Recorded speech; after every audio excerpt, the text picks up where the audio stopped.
આ ફેવિકોલ છે એસએચ. ફેવિકોલ ખાલી એસએચ જ લેવાનું, એના અલાવા કોઈ બીજું ના લેવાનું. 2 સ્પૂન.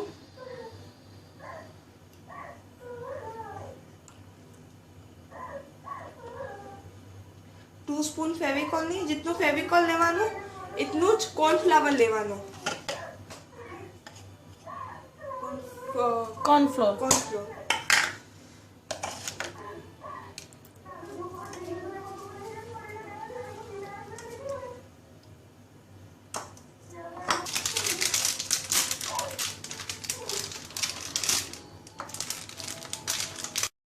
मैं हमना फेविकॉल लीधु एसएच आ वालू અને કોર્નફ્લોર લીધું 2 સ્પૂન. જેટલું ફેવિકોલ લેવાનું એટલી જ સ્પૂન કોર્નફ્લોર લેવાની.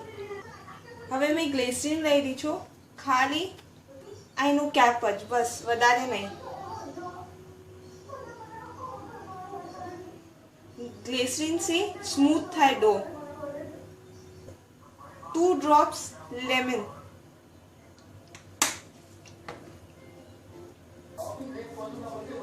एक टीस्पून पानी लीधी मैं. પછી અચ્છું મિક્સ કરવાનું, લમ્સ ના આવવા જોઈએ. મિક્સ વેલ. એને મિક્સ કરીને આવું આવવું જોઈએ, એક બી લમ્સ ના આવવા જોઈએ. પછી આપણે ચૂલો કોઈને કોઈ બી તવો લેવાનો. તમારો પુરાણો તવો હશે તો બેટર, કેમ કે ફેવિકોલ ને પછી આપણે જમવાના અંદર વેસલીન લગાવવાનું. કોઈ બી વેસલીન લઈ શકો તમે. અચ્છું વેસલીન લગાવી દેવાનું કે આ ચીપકે ના.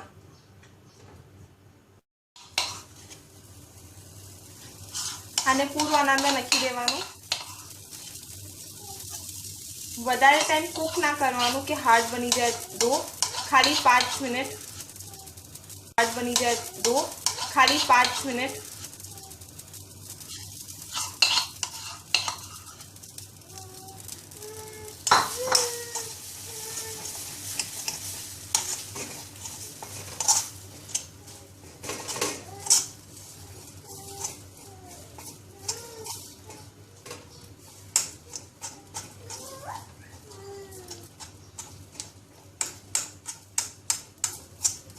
से निकाली रही छू मैं स्पून अंदर लई ना.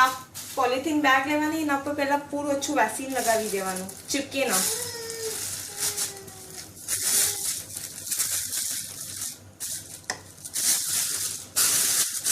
પછી એને अच्छो ગૂંદવાનો.